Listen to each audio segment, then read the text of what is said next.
Hello, everyone, and welcome to Grow With Us. My name is Evan Barton, and I'm your host who helps create conversations with the innovators and leaders of a growing tech center in Tulsa, Oklahoma. The Grow With Us podcast highlights the work of community leaders, tech entrepreneurs, nonprofit professionals, and talent development advocates in Tulsa.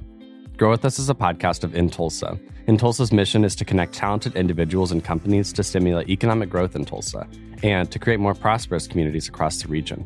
Each episode, Grow With Us discusses the growth of opportunities, the growth of communities striving for change, or the tech and innovation that is changing the landscape of Tulsa. On this episode of Grow With Us, we are in conversation with Kyra Carby, the Community Engagement Manager for the Gathering Place, Guthrie Green, and the Lowdown.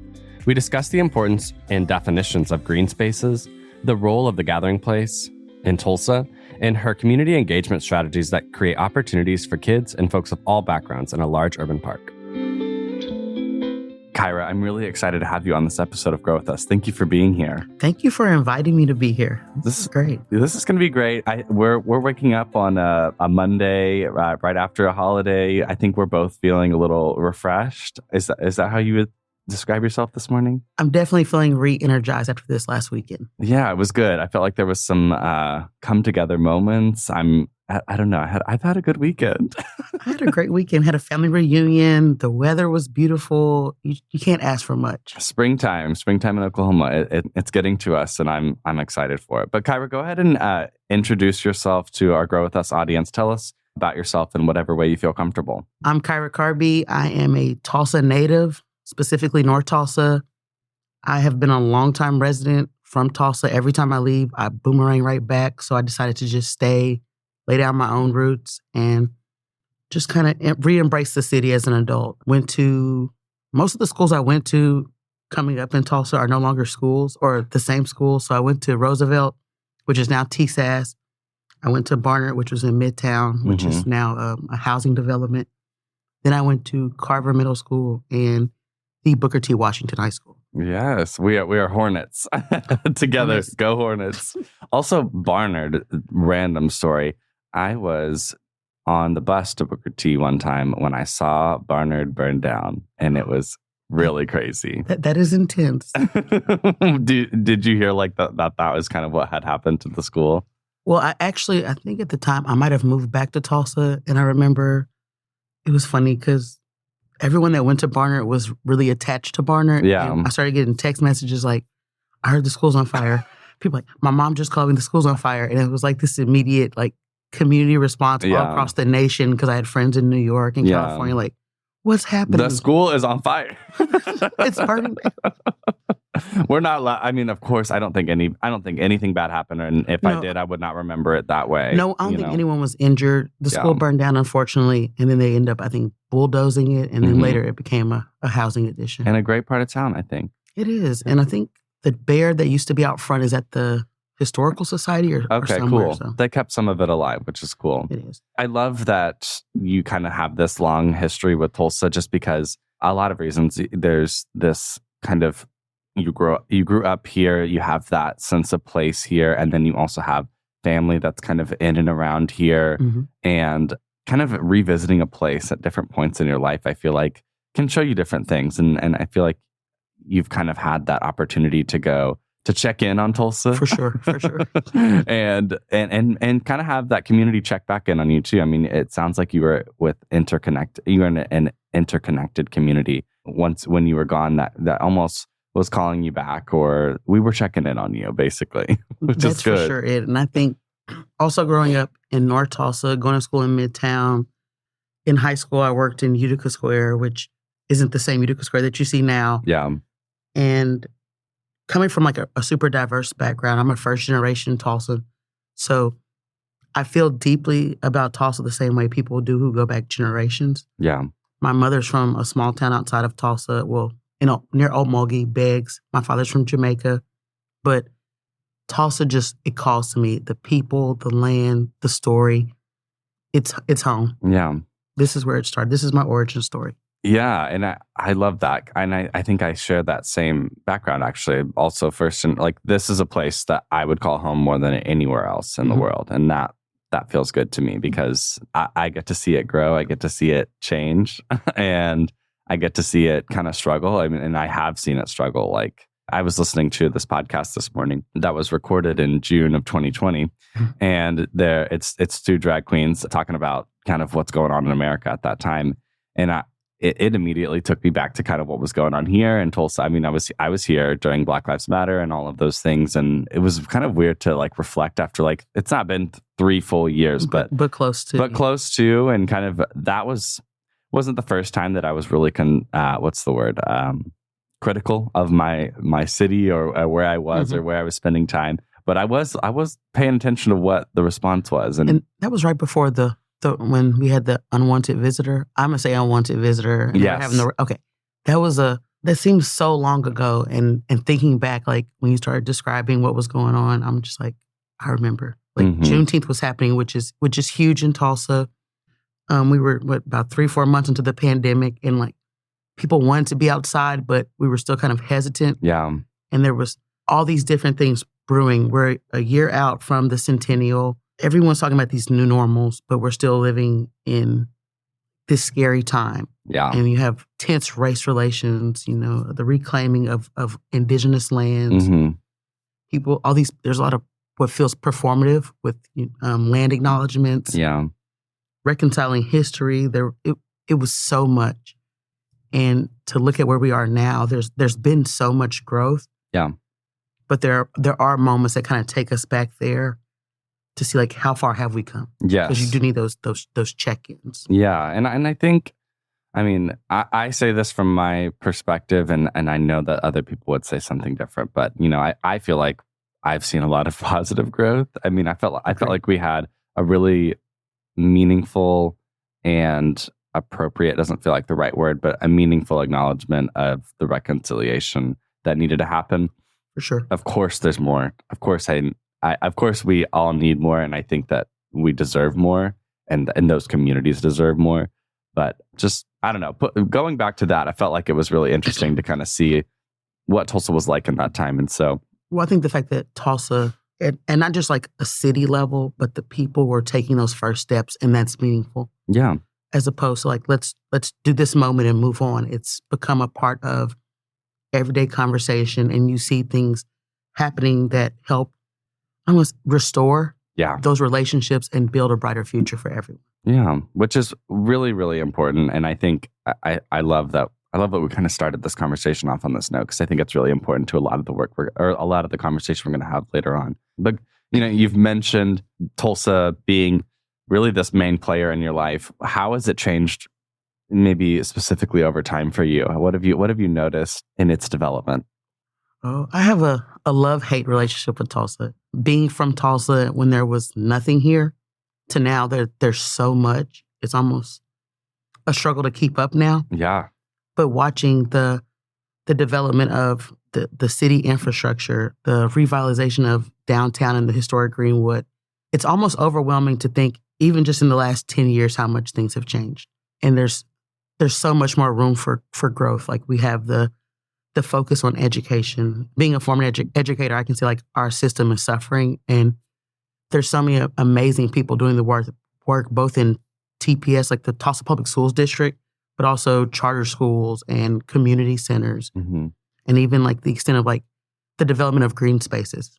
Specifically, like if you look at Guthrie Green, they used to be a brown space and gathering place being created. There's this revitalization happening in Tulsa where people from Tulsa and outside of Tulsa are truly investing in this city. Yeah.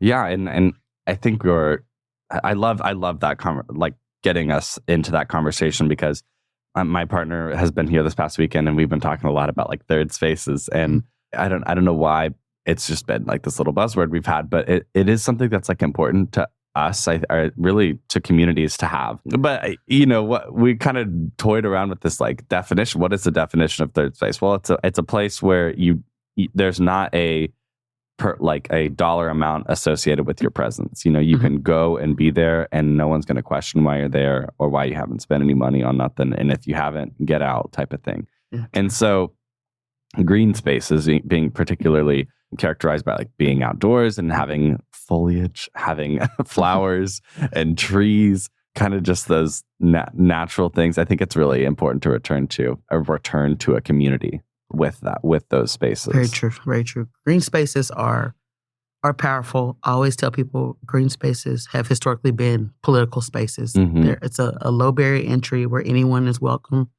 and you can bring your full self. And there's a healing aspect of being outside. I think it is crucial. And this makes me sound kind of like, not a hippie, but, take your shoes off, take your socks off and just walk around in the grass, right? Yeah. Be mindful of the bees, but like have a good time. And it's relaxing. And just thinking back when we were talking about 2020, you saw this surge of people rushing to green spaces because we couldn't be indoors anymore. Yeah. So green spaces were there. People rediscovered like the love of like riding bikes, going fishing, just being outside, a picnic. Yesterday I saw, I think about 30 different people at Guthrie Green with blankets just hanging out or sitting on the steps. Yeah. And so green spaces they're vital to any city to thrive. You need green spaces as much as you need thriving businesses.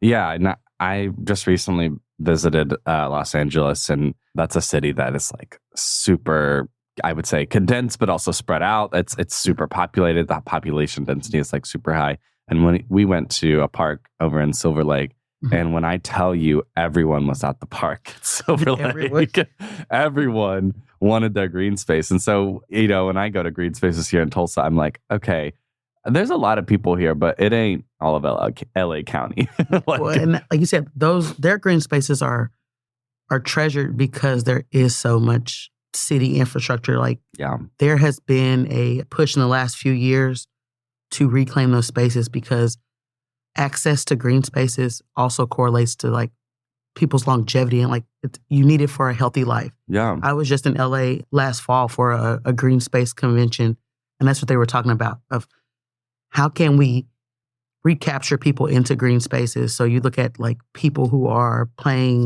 their children are playing competitive sports.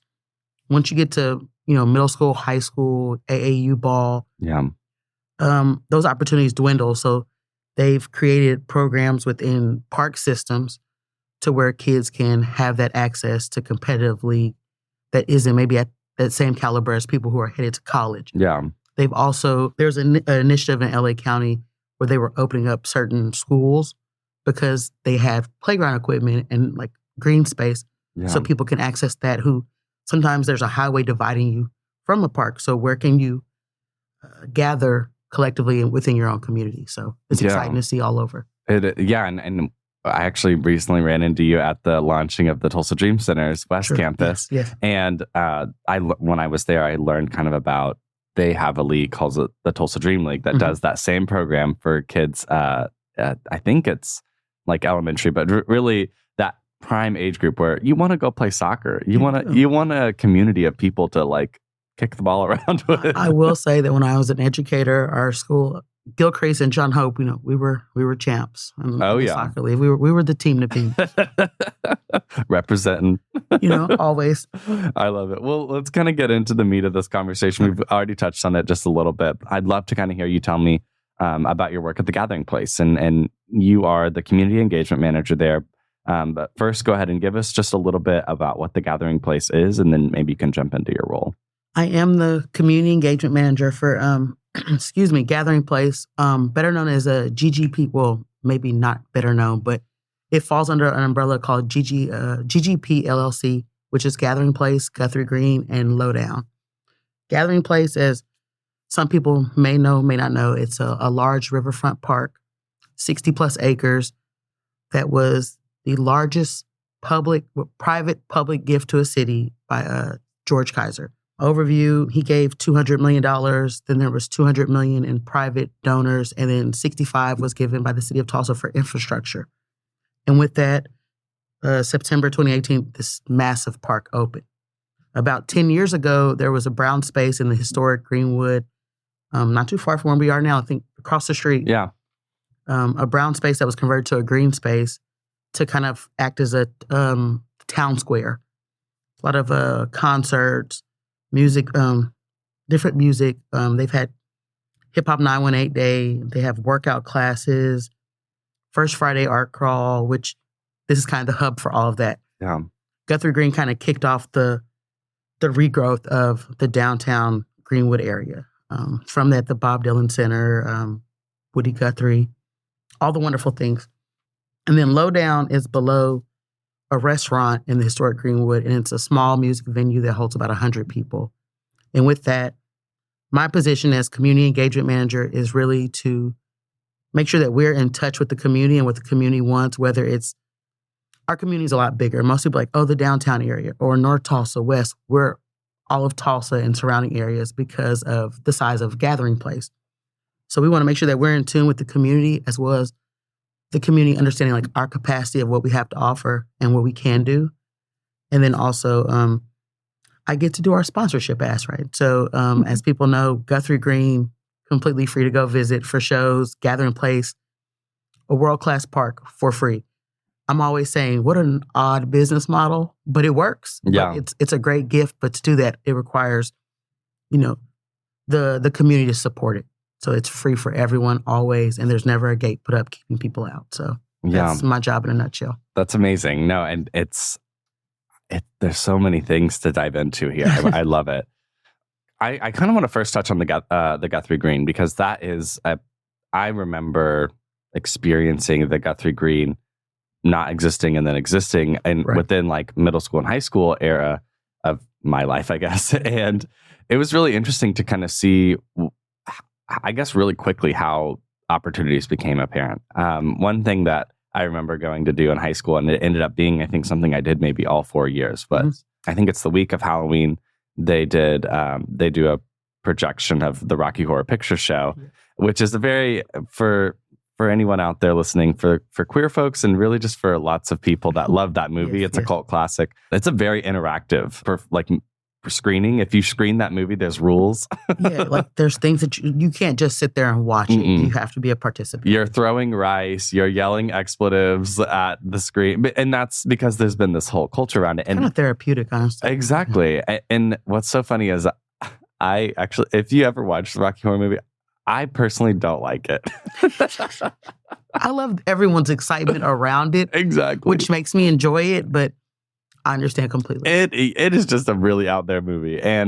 But it doesn't matter to me. It didn't matter to me then, but because like the point I'm trying to make is my high school's like GSA, Gay Straight Alliance, and we called ourselves SOFA, Sexual Orientation, Friendship, Acceptance. We, like a group of us, all went to the Rocky Horror Picture Show for, like 3 or 4 years in a row. And that was really impactful to me. I mean, I know that's like one event in like a whole year or whatever, but like we previously would have never done that. We previously could have not had a place that's showing a free movie on the lawn where like we were also interacting with maybe people from other schools. It creates community out of nowhere. Like exactly. It draws people in that maybe they wouldn't usually interact, or it provides that space. So if you are in high school, like you may not have money to go to a movie theater. Yeah.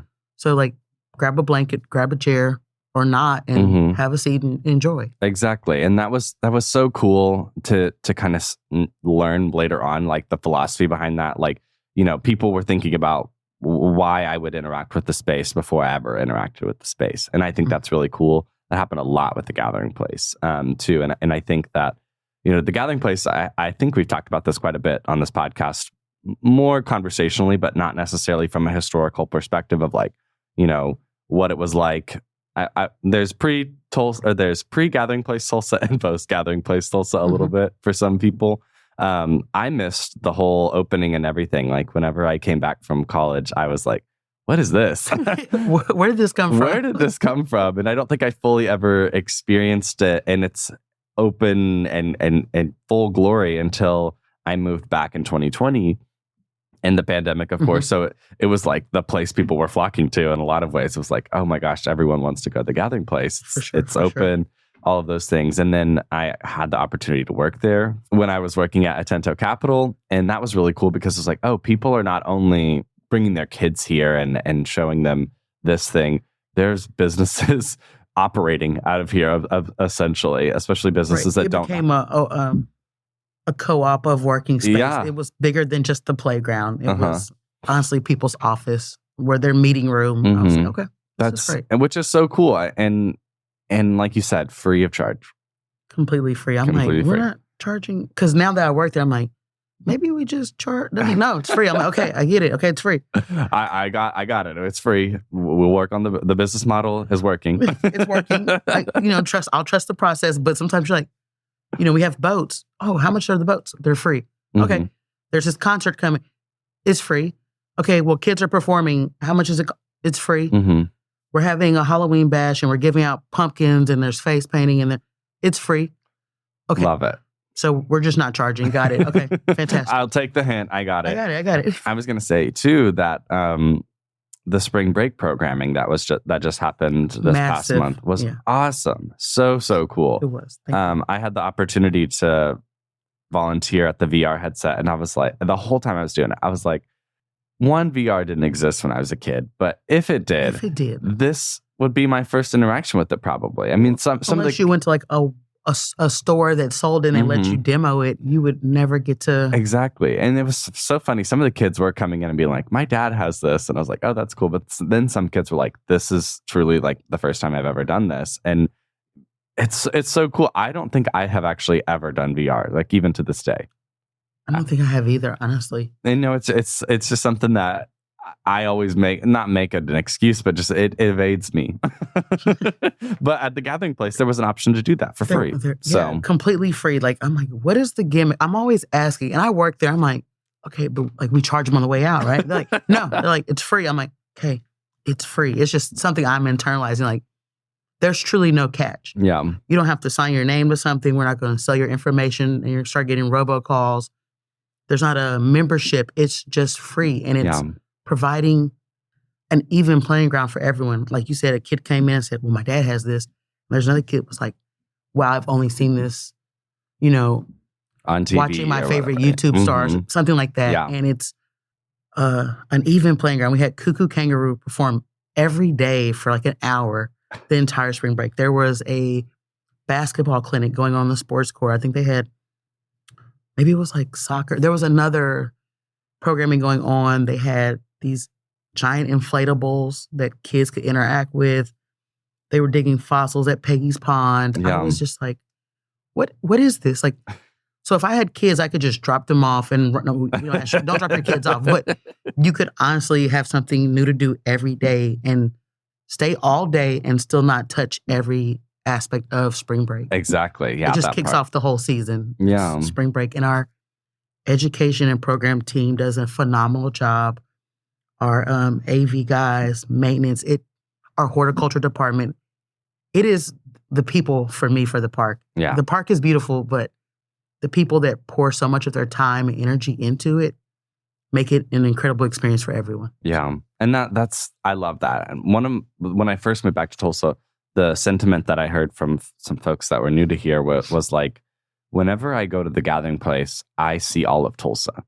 And that kind of hit me differently back then because the folks that were coming into town, I was obviously noticing were like either from California, where I had been to California and known, like, I knew what it was like for like POCs, like people of color, Black folks to see themselves in other spaces. Mm-hmm. And for that to be told back to me here in Tulsa felt like, okay, I think we're onto something here. We are. Sure. I think people are seeing themselves and it's, I don't know, they're seeing themselves in a way that it's not shocking, I guess. Like it doesn't feel like people are pandering to you, mm-hmm. like they're being strategically placed. And I think, like with Guthrie Green is the model of how places aspire to be. Mm-hmm. Guthrie Green and our team over there they're just incredible about giving people what they want, but it draws such a diverse crowd, and people they just love it. The space it's authentic. And it kind of becomes overwhelming because sometimes at other places I see people trying to figure out, like, well, how do we grab from this market, this market, this market? And Guthrie Green just provides great programming, and it happens because people have seen themselves there for the last decade. And now we're attempting to duplicate the same thing at Gathering Place. Like, we do a wonderful job of it, but I think there's way more that we can tap in. There's a huge scale up too. I mean, just like you said, 60 acres.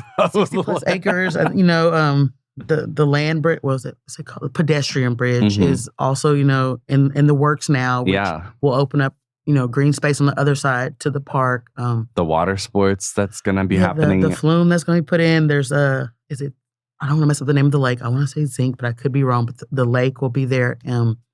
A bit of I don't know if it's called an amphitheater, but there's so many incredible things. And I'm like, this is Tulsa? Yeah. And it is Tulsa. And the connectivity of not just Tulsa, but how Tulsa works with both Jinx, Broken Arrow, Sand Springs, Owasso, like it all kind of just fans out, if you will. And we're going to step into a whole new era of not just green spaces, but people learning to be stewards of the land and the water. Yeah. And the story of Tulsa, not just when you go back 100 years to the destruction of Black Wall Street, the rebirth of Black Wall Street. You see that happening now with all these different individuals. And then you talk about the story of the first people that were here. So you think about Muskogee, Osage, and Cherokee, but then there's like a deeper history there. And people are all working together to respect, acknowledge what's here, but also respect and acknowledge what has been and what continue is like what's still here. Like the people, like you think about the Tugabachi allotment that Gathering Place sits on, and looking at how to tell that story and be respectful, but to also interwove this new story that's happening. It's just Tulsa is just I'm blown away sometimes. Like this is a real place. Yeah, these are real people. Oh, that's so cool. I love that even know like the history about that, like the allotment and the land, because that's kind of like I think a major part of telling the story of green spaces is like who, if we think about private land ownership, which is a lot of what this country cares about, that it's so meaningful that someone said, here, you can have this and everyone can have it. Right. That's kind of the big piece. It's the leveling of the playing field. Yeah. And with that, we're telling this history, but it's also so necessary because you have schools and you have I don't want to get political, but you have people who are silencing teachers and what's happening in the classroom. So at the park, we have this ability to share the story and teach and bring it in a way that doesn't take one side or the other, but just lays out the facts so people can come to their own conclusion and discuss and want to learn more. The facts. I love that. Let's talk a little bit more kind of about community. What does engaging the community look like, kind of across all three? It feels like there's a strategy there, obviously, to get folks in. But what's that kind of look like in your role? Well, there should be a strategy, but then they hired me, and therefore they said, "We'll let Kyra go." It's like, it's fine. So I always joke, like, I'm a community engagement manager. I engage the community, and a lot of times it looks like conversations, which sometimes turn into like a lot of meetings, and balancing that out with like strategic planning. So I'm very fortunate, and I get to cross over into a lot of different spaces. I get to talk to people who work in finance. I get to talk to educators. I get to talk to people who run nonprofits, museums, community centers, people in the VC, tech. And then I try to find out what partnerships are strategic for us to be able to open the doors for more people. My goal is like Tulsa Remote, incredible program, brings people to Tulsa. My job, I always tell them, like, there's a job that they hired me to do, and there's the one I want to do. And it's to provide access for the people who are kind of not missing out, but aren't aware of what's happening in Tulsa. Yeah. So what's good for green spaces is good for Gathering Place. And I just want to figure out how we can help other green spaces, whether it's Whiteside, Chamberlain, O'Brien, all these different park systems, like these communities to duplicate the same thing, maybe on a smaller scale in their own green spaces. I get to act as a human bridge. I get to connect all these different parts of Tulsa with one another so people aren't trying to recreate the wheel. You should meet this person. They're already doing this. You should do this. You should work with this person. And then maybe you bring that to the park. You bring that to Guthrie Green. Yeah. Take it to this school. So it's a gift. I get to connect with people. And honestly, it's just the greatest part of my day. I love that. It's kind of like the way you just described it. It's like planting the seeds for programming creates programming in and of itself a little bit. Right. Talking to people, helping them develop an idea, and then, getting to watch them execute that idea and I guess also like getting to see that impact that programming like can have on the community and also for that individual. Right. That's such a cool element of that, providing the opportunity and the space in which for someone to do that is really impactful and super cool. I think the way you described it to me when we first met was you are a people connector. And that's honestly it. You gather them and connect them to the other. And I just gather them to a place. Exactly. If only there was a place for them. I love it. No, you're right on. It's great because being from Tulsa, I've seen all the phases. I've grown up with people from all walks of life. And then as an adult, I've got to meet people who have come to Tulsa and made Tulsa home. And I've worked in hospitality and restaurant management. I've worked as a teacher. I've worked in retail. I have a very, not complicated path here, but not a traditional path into the position I'm in. Yeah. And it just allows for me to connect a lot of people. People always joke like, do we know somebody? Call Kyra. Kyra knows everybody. Kyra knows somebody. And I'm like, no, I don't. And then I go somewhere like during First Friday art crawl and I can't walk 20 feet without speaking to someone. I was like, I'm just social. I can't help it. Yeah, I love that. There's so many ways to think about that gift as like, at least for me, I feel like I've had people give me kind of the same it's not even criticism. It's like they give me beef for that or whatever. And Right. And I'm like, I love that about me and anyone that gets to do that because it's like, people are excited to see you when they see you. And that always feels good.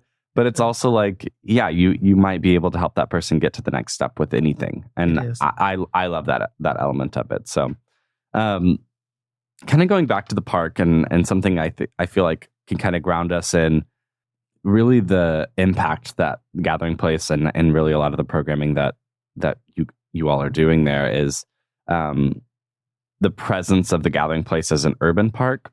Mm-hmm. And this is kind of something we talked about when we first met, but how does the Gathering Place view its role as an urban park in this, sprawling metropolitan city of Tulsa? Tulsa just reached over 1 million MSA last year, or maybe the year before or so. But it's a large area of space and people coming into the community and experiencing Gathering Place. So how does the organization see them in playing that role? It's interesting because I think when I tell people that Gathering Place is an urban park, people are like, "Wait, what?" I'm like, "Well, the majority of parks in America are urban parks, unless you're in Montana." Yeah.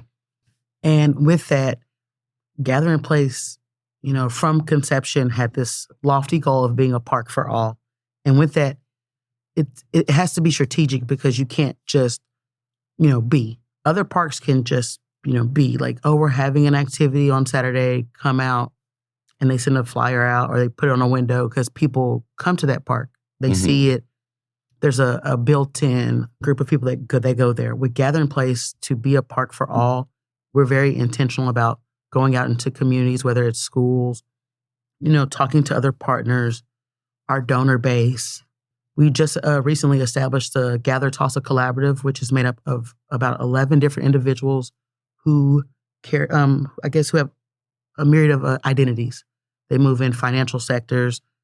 They're in LGBTQ. They are, I would say civic leaders. They work in education, in the arts. It's just, we can't always do the work ourselves because it's such it's a big work being a park for all of Tulsa and kind of trying to set the precedent of what a park could be. Yeah. And what it can be for its community. So we're constantly stopping and reevaluating like how this program, how was it received? How can we elevate it? How can we change it? This year with our story time, which is on Thursdays, we have an ASL interpreter for every single one of them. Oh, that's awesome. We're working on trying to work with people who can help us curate spaces from other identities. Like, how do you perceive this program? What would you like to see? We want to make sure that when people come there, they feel accepted, and we're creating a culture of acceptance from everyone. And it's a lot of critiquing, right? We always joke that we don't take enough time to celebrate what we've done because we feel like we have so much more to do. Yeah. And it's not you have to stop and be like, wait, we just had 15,000 people participate in this program. Like, that's a big deal. Yeah. We have... Cue the round of applause. Like, yeah. But, even like with our field trips, we make sure that a lot of Tulsa Public Schools are Title I.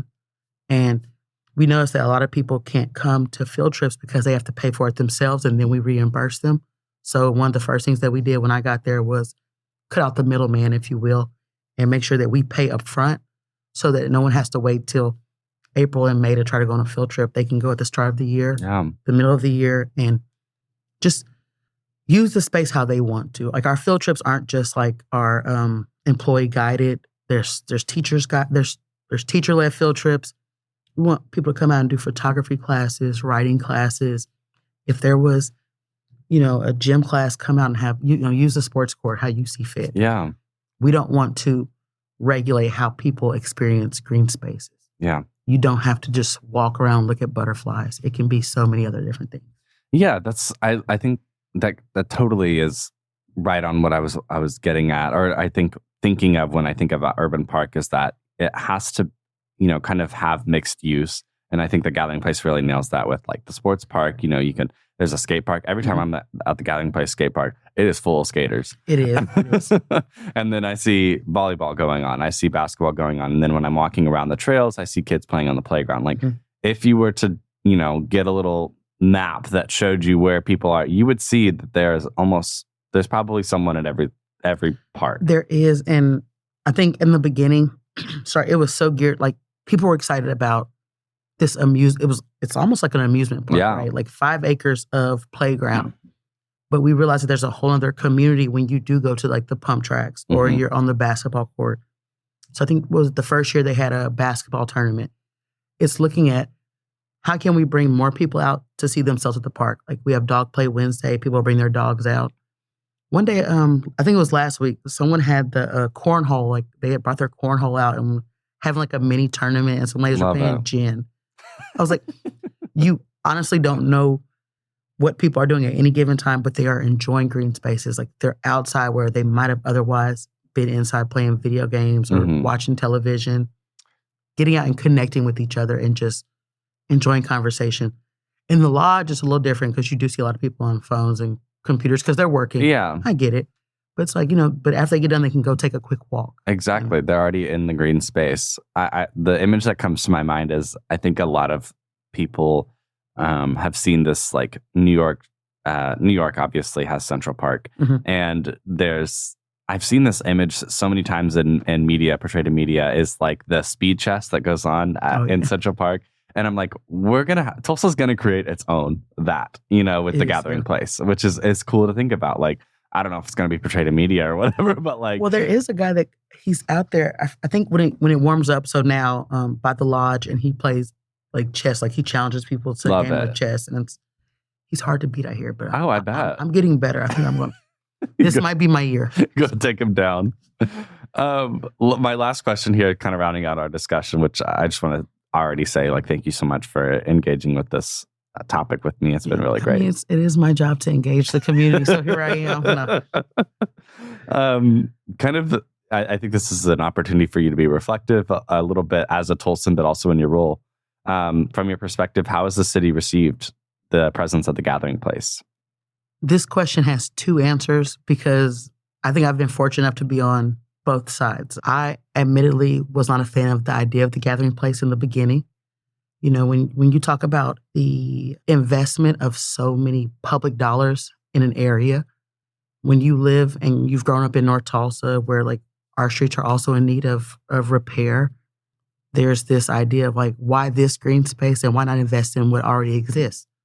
And then as when the park started to open, a huge initiative, which I think spoke to the heart of what Gathering Place would be, they wanted to make sure every student was able to visit the park. So they did like around the clock almost field trips. I remember I got to go, I think it was March 2018. So about 6 months before the park opened. And I got to see my students experience this wonder because there's not another park like it. Yeah. Central Park is bigger, but it doesn't. We've had Central Park come and visit Gathering Place and they are blown away. I love it. Well, and Oklahoma kids can't go to Central Park. Yeah, exactly. And they get to access this public park and get to let their creativity fly. Yeah. They get to interact with other children. They go to the PSO reading tree and they had that huge book challenge and everyone felt like a part of Gathering Place because they were sought out and they weren't left out at any point, even though Gathering Place is in one of the richest zip codes in the city. So, the Gathering Place started to defrost my cold heart, I guess, if you will. I love the metaphor. and then my sister at the time lived in North Carolina, so she would come and visit, and I got to see my nieces experience a park. They came to Tulsa, and it was December, I think it was 2018, freezing cold, and the park is packed. Yeah. It is an Oklahoma winter, and it is not slowing anyone down. Yeah. And I was like, okay, this place is remarkable. Fast forward to 2022, and I started my position at Gathering Place, and I get to see the people that are here. I get to see the effort into making sure that everyone has access to the park. And I get to hear people's story, people who live near the park, people who travel to the park, people who love the park. I met the guy, they used to call him they still call him Mr. Gathering Place. And he didn't miss any days of that first 100 days of celebration. Oh, wow. And there is this ownership that everyone takes over the park. It isn't just, this is George Kaiser's park. It's our park. Yeah. We have the best park, or this is my favorite part, or I like to go talk to this person. I got to work with our horticulture department one day, and the ownership that part of the staff takes over the curation of sky guarding or the sports court, and there's that ownership over what it looks like. They get to talk to people and engage, and they know people by name because they run by every day or they come and sit, and they get to watch kids grow up. And you see a place that was built with private dollars, but everyone feels like they've invested in it, whether they've told friends, they've posted pictures. Mm-hmm. We've created a culture where people walk by and they pick up trash when they see it. People want to come volunteer. Yeah. They get to learn, and it's beautiful to see that people care about green spaces, and that it wasn't what we thought what some people thought the park could be. It has been very intentional to make sure that it never becomes a park for a certain group of people. Yeah. And it's just beautiful to watch and be a part of now. And if you can't make it to the Gathering Place, come out to Guthrie Green, mm-hmm. or, if you don't want to be outside, check out Lowdown and listen to some music. Honestly, was it Wednesday through Saturday? Great place to be. Yes. National touring acts, free energy session for children, all the things. And Guthrie Green has an amazing lineup coming this summer and spring. So we got to stay tuned. Where can people find out more information about that? Off the top, if you know. That's fantastic. Let's see. Gatheringplace.org. And then there's Guthrie Green. I think it's a .org as well, but we'll just Google Guthrie Green. There's only one. And then Lowdown Tulsa on Facebook, Eventbrite. Follow all our socials. Things are happening. GuthrieGreen.com. TheGatheringPlace.org, though. I think you're right. I had one job. I just remember .com or .org. Why do they both exist? Riddle me that. Kyra, thank you so much for being on this episode. Thank you for having me. This has been amazing. This has been really great. I really appreciate it. Any last things you want to provide our audience with, whether if folks want to stay connected or get in touch with you, it's up to you. You can call the Gathering Place and talk to Kyra Carby, and I will connect you to all the things. Also, if you can't make it out to Gathering Place or Guthrie Green, check and see what your own local park is doing. The Tulsa Parks group over there, Anna America, Stacy Martin, they're doing incredible things with green spaces. Dreamkeepers Park, they've got a lot of exciting things happening over there. O'Brien has a beautiful baseball facility. I can't remember the park that has, almost all of them have splash pads. I think go and just rediscover your own green space and invest in that as much as you invest in Gathering Place and Guthrie Green. Yeah, I love that. Thank you so much for being on this episode of Grow With Us, Kyra. I really appreciate it. Thank you for inviting me. Thank you for listening to this episode of Grow With Us. Grow With Us is supported by InTulsa Initiatives. If you are interested in learning more about InTulsa services for job placement and workforce initiatives, please visit talent.intulsa.com. From there, you can join our talent network, where you will get access to our newsletter, and our talent team will make sure we put the right opportunities on your radar. We put the choice to pursue a new career and opportunities in your hands. Be sure to subscribe on Apple Podcasts and Spotify to be notified when more episodes of Grow With Us are released. Let us know what you think about how we're doing by rating and reviewing. It really helps. Grow With Us is edited and engineered by Rant9 Productions and Jesse Ulrich. This has been Grow With Us.